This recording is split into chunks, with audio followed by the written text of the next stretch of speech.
Hey everyone, how's it going? I appreciate everybody who subscribed and watched my channel.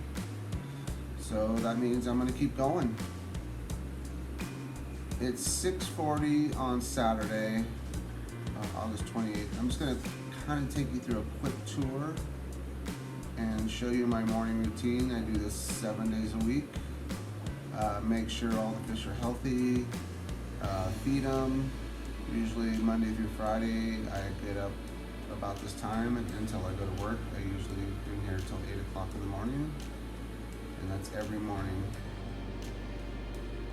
So first thing I do is I go into this back area. This is where I do all my water storage, barrels, and I'll go through those later. But mostly what I do in here first is I go to my brine shrimp and start setting the brine shrimp for the morning. Fish get fed every single morning with brine shrimp, babies and breeders. And what I do is I take this light and I set it to the bottom.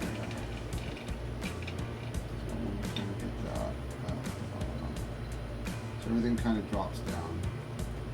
And then that's about it for the brine shrimp for about 15 minutes. I just let it settle. First thing I do is I kind of walk around and I check all the tanks. Now what I'm looking for is basically all the filters are running. I want to make sure, excuse the glare, I'll work on lighting a little bit better. And I make sure they're running. And I know in one tank, if it's running, then they're going to be in all tanks because of the central air system. Looking good on here today. And then what I do is I kind of scan the top. I'm looking for fish that have died. It rarely happens, but it does happen, and I want to get those fish out. So any fish that gets stuck in the bottom eventually will float and rise to the top. What's good in this tank, everybody's kind of checking things out and getting up for the morning. My lights go on at 6:30, my first set of lights.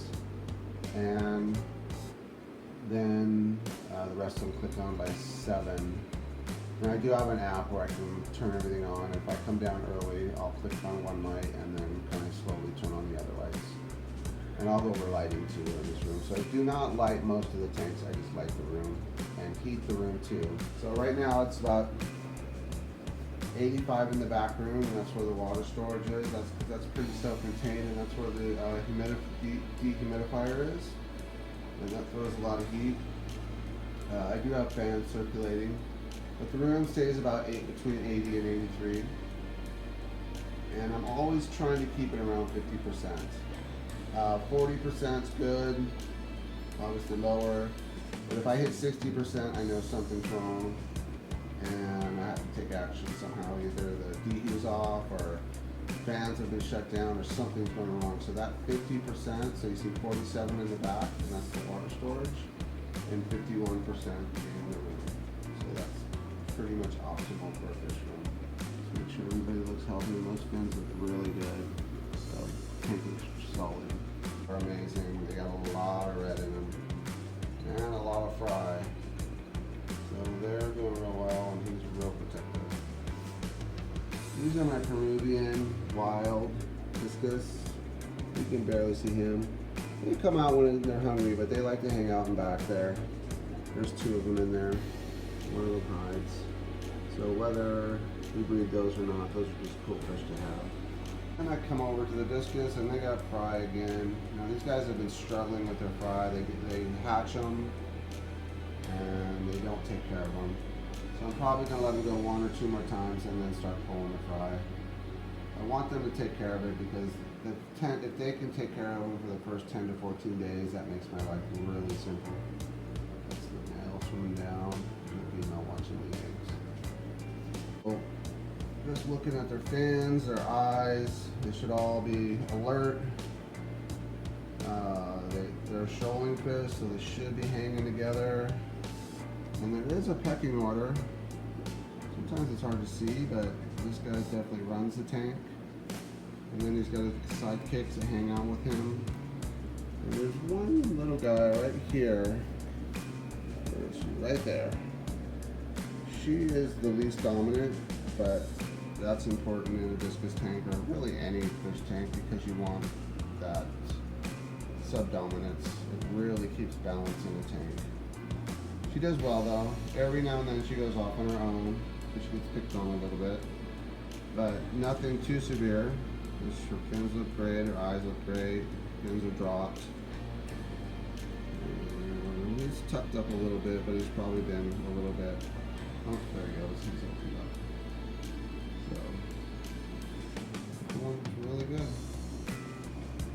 And so on this tank, I'll do probably 50% water change today, and I usually do that every day.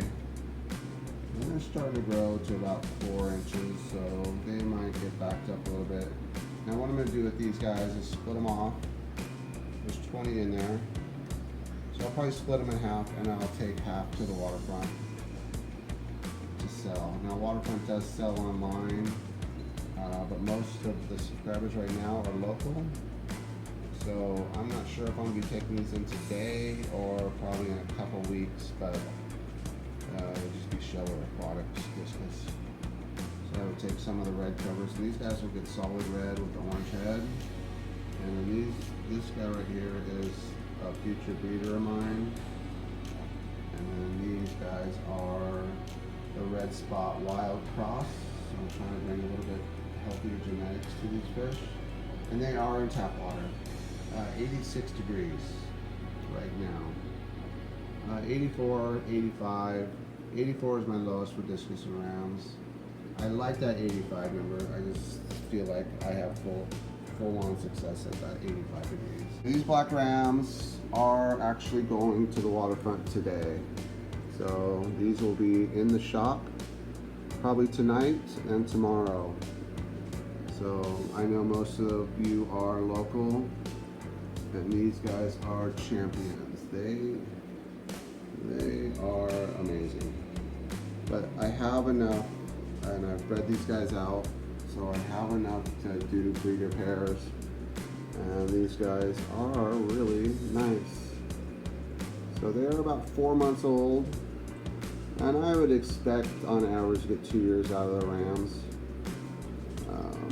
But they got lots of red in them, and it's sorry for the algae. It's right on my outside window, so I have to scrub this thing probably three or 4 times a month to get that algae out. You can see baby praecox. So those are dwarf neons behind all the hydra. This tank gets fed Brine's room about 3 to 4 times a day to grow them quicker. And these are the adults.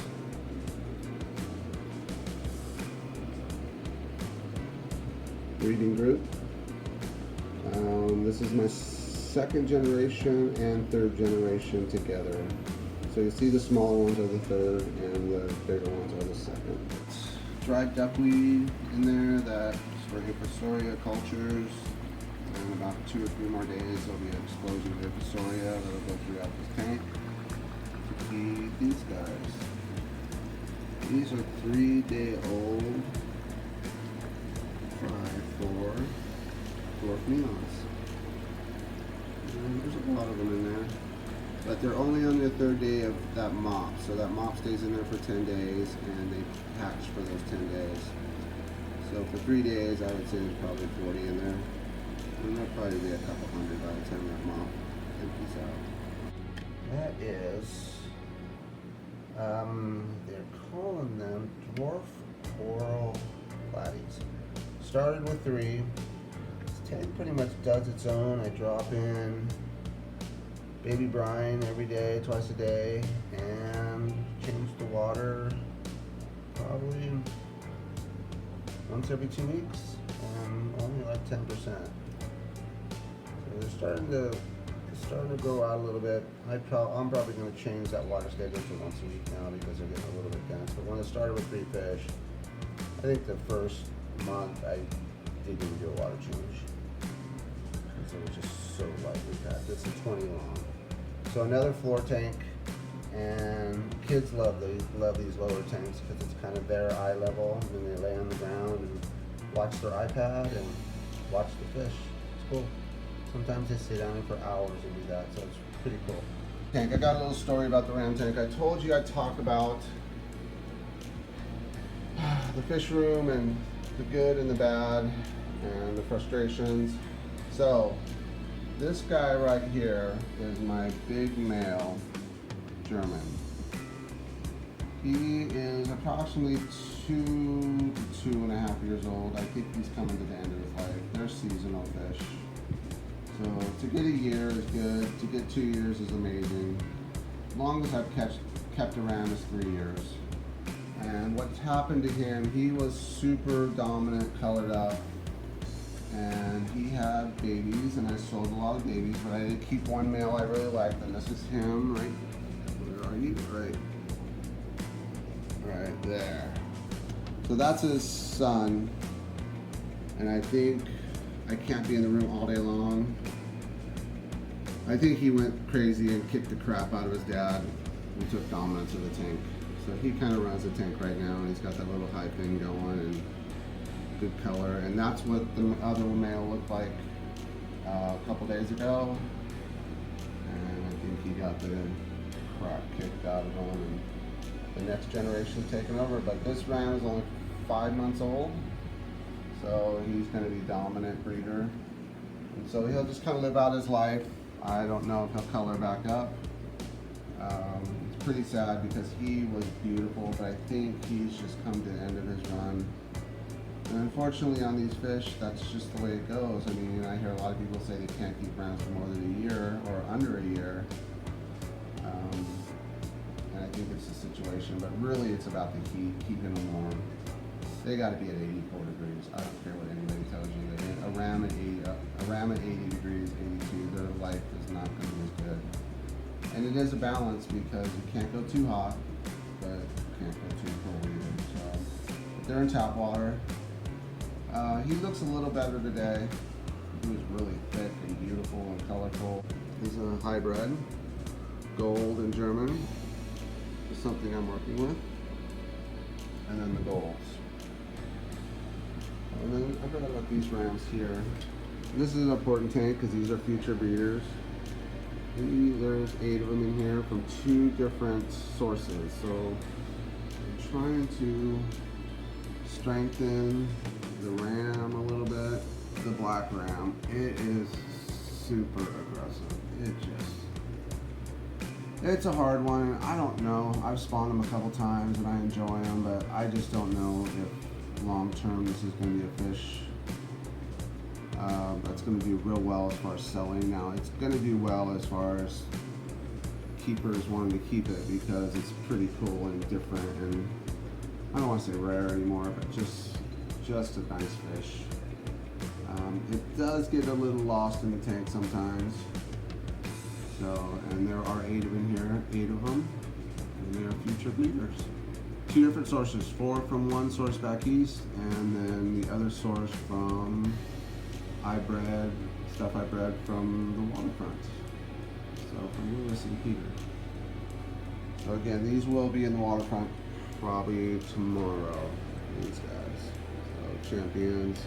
But I just can't be heavy on males. It just doesn't make sense. The females are the producers and the males basically do their job and they're done. So I need those females. I think in another tank I'm heavy females and lighter males. And I do have these guys here, and these are a pair. There she is. And they've spawned a couple times, but I just haven't focused on them because I'm just letting them grow because I want the females to be nice and thick and lay a lot of eggs. So that's the female on the back and the male. So you see, they're just a little lost in there. And then here's another pair, so I'm trying those on substrate. And I'm trying these without substrate. Where are you? There's the big male. And we want to find the female. There she is. She looks a little fat. She might be ready.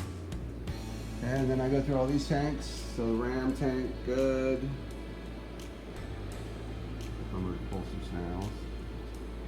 The snails attack the eggs. And I'm trying to grow these out. These are, I went on vacation and I dropped a bunch of praycock and angelfish in green water thinking, well, I won't be here for 5 days, maybe they'll grow out. So I pulled them as tiny little fry and I thought there's no way the dwarf neons live. So I figured these were the koi angelfish and I was wrong. They are the praycock. And I'm shocked because I thought the angelfish would be a little hardier and the dwarf neon would not make it because they're so small. But I think that green water for some reason got them for the first 5 days and they lived. So there's about 30 of those in here. This is a guppy tank, kind of just a holding tank. But I did just get these last night. And there's 4 of them. They are, make sure I get the name right. They're Venezuelan red sailfin. I don't know who comes up with these names, but I'm just going to go with it. Because that's what it is identified as. So, and there are 4 of them there, and there's 1 right there. And then here is more guppy holding, and there's actually a panda that lived through. I had a quarantine tank, and obviously they didn't need quarantine because they had a baby. So one little area, he'll end up going to the colony probably in the next couple of weeks. I just want to make sure he's big enough where he can handle himself in the main tank. Okay. And then down here, the skunks, they look good. There's 11 of them. Cool fish, enjoy them. And then this is the round bear bottom that I'm experimenting with. And this is the black lartail molly. If I can find them. You guys. Call them a blackfish, they'll get lost. You need to be on light substrate. Where are you? Oh, there's one. Yeah.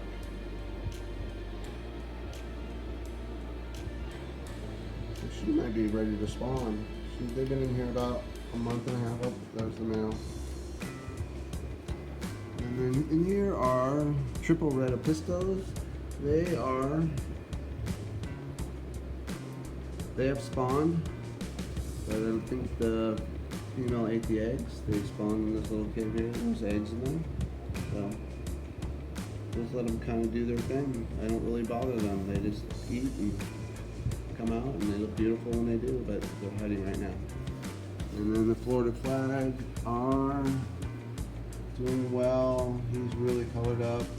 There's 5 of them, so there's all 5. What I like about them is they come out a lot. I see them a lot, so pretty cool. Native U.S. fish. The tank looks good. All the fish look great. This is my lone female. She ran into a little bit of trouble being picked on. She is strengthening out big time, so she looks really good. She might end up going to the waterfront depending on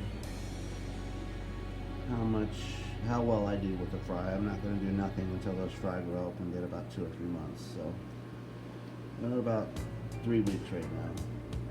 So she looks good. She's in her own 10-gallon, kind of just hanging out. In the rams. So if you look at these guys, this is a cross between a German and a gold. And these guys are reverting back to wild types. Super cool. Has a cross between a gold, electric blue, German, and I think I'll cross those back with probably the German or maybe the gold. I'm not sure yet, so I haven't really thought about it. They're still young, but just to strengthen the genetics, because that's the thing with the rams, is it's just weak. They're weak genetics, so just so much inbreeding.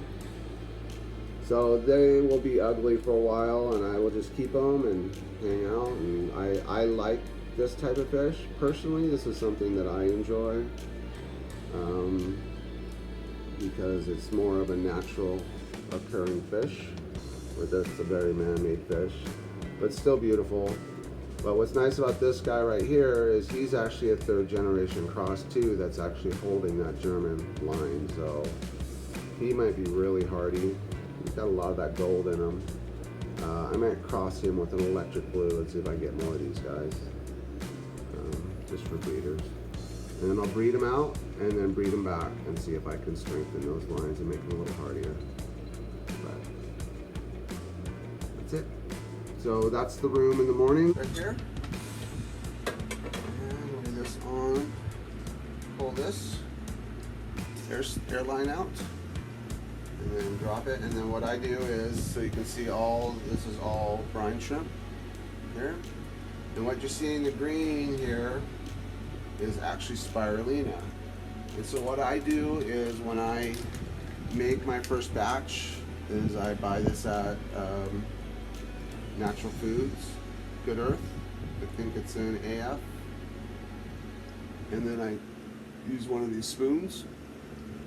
And as I mix my mixture, which is a scoop and a half of a quart, now I use marine salt. I just find that I get a better hatch. So this system here with the spirulina, the filtered tap water. Now they say to use chlorinated water. I don't, just something, but I find with using the spirulina and then the marine salt, I get amazing hatch. This is just something I do. This was something a breeder taught me a long time ago to use the spirulina because it's their very first food. So, and then I'll show you what I do, how I break it down. So, first thing I do is I just open this up and I just been testing and I just know that if I count to 3, I'm going to get a half of a feeding. So 1, 2, 3. Boom. So that right there is pure baby brine. And then what I do is I just take my little container, pour it in. Possible. So there I have half of the brine shrimp. And I just take my water and fill it up.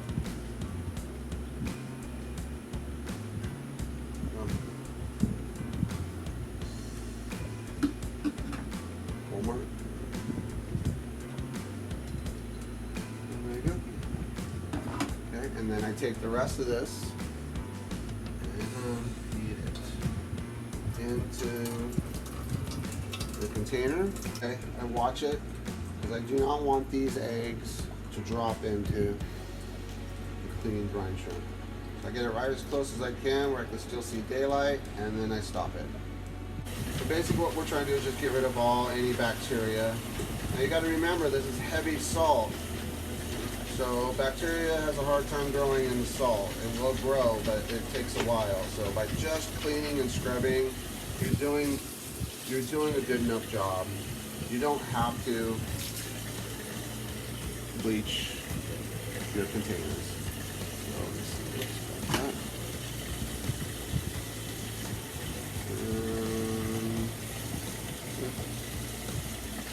Lid, we'll clean the lid. For fry feeding, small fry feeding throughout the day, when I get home from work around 1-ish, I get home, I'll feed, and it's easy to feed this. You don't have to reset anything, it's ready to go. You can just drop a little bit in your sieve. Literally, it's what I do is during the day when I do a small feeding, I just put a little bit in the sieve and then I kind of rinse it, and then I just take this to the tank and dip it in the tank, and that's how I feed them. I don't go through a whole process where I do all this again. So at night I do that, in the morning I do that. So then I take this. So this is vitamin C. Now I've used the Vitachem, and it's mostly vitamin C, but a lot of trace other vitamins and minerals in there. So I just take vitamin C, put it in a coffee grinder, and then what I do is I scoop it, and then I put it inside the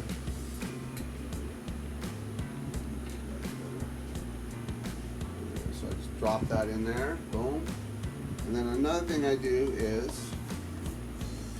I buy this at the fish store. This is Repta Calcium.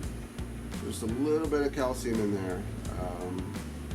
And then, but it also has vitamin D. Vitamin D is important because it lets all the other vitamins get into the body.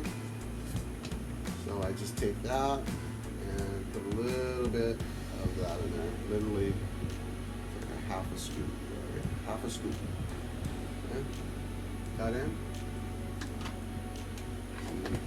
So that's just something that I do personally. And I have found, I've done tests with and without it, and I just find that I have way better results as far as health of fish. So then I take this and I pour it in. I go about 3/4, and then I rock it to make sure all the brine shrimp's not sitting at the corner, because it's going to drop to the bottom. And then put the rest in. Take this, hang it.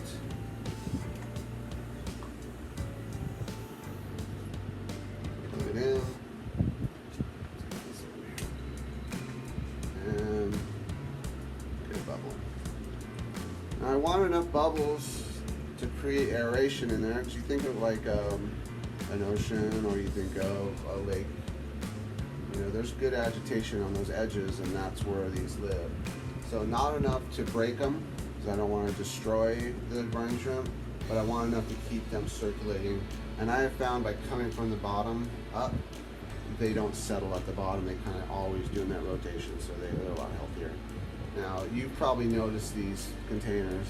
I used to use 2 liter, and then like everyone else, I'm telling you right now, if you can find something on the internet that makes your life easier, do it.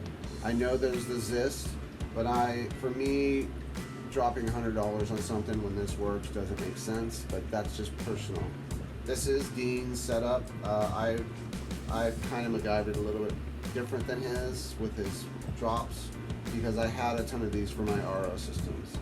And then I just use a hose, what is this, gasket for a hose, and I just double those up. And then these are I can't remember now, it's a water bottle. If you watch Dean's how to make brine shrimp, he has it. So, in Terra, something like that, I don't know. But you get them at Maverick gas stations.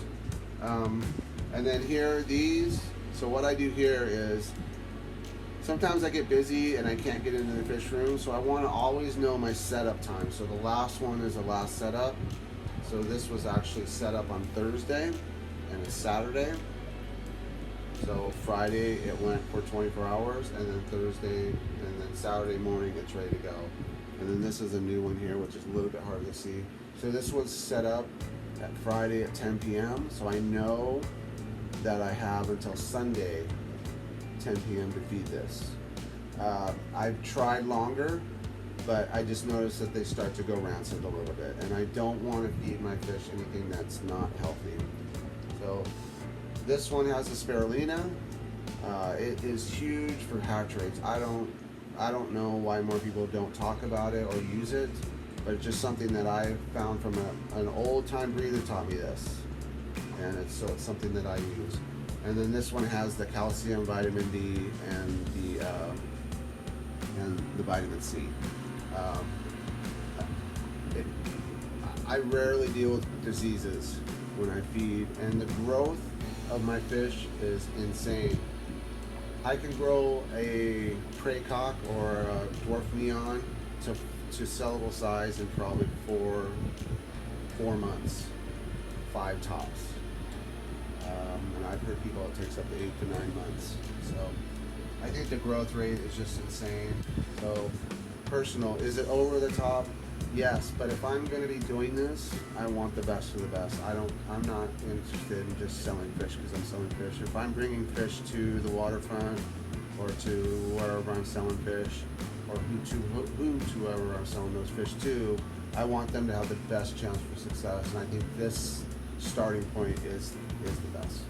So also what I do is, you see on these, you get that little bit of, and so those are probably hatched eggs, but I still just take that and lock it and get rid of it. And then the spirulina does get caught up on here a little bit. So I'll take my finger and then knock that down because that's good food for them. So this one is about, I would say, 12 hours, 14 hours. And you can already see the green is gone in it. So it's they're starting to hatch. And I think they get quicker hatch times. I know they get better hatch rates. I know that for a fact because I've done tests. And that spirulina gets me, I mean, is it $1 a day I get better hatch rates? Maybe, but over a year, you know, that adds up. So, let's see. You want to grow fish. This is the secret. Now here's the thing. If you're wanting to breed fish and you want success and you want a good yield of your fish where your room explodes in fish, you have to 365 days a year,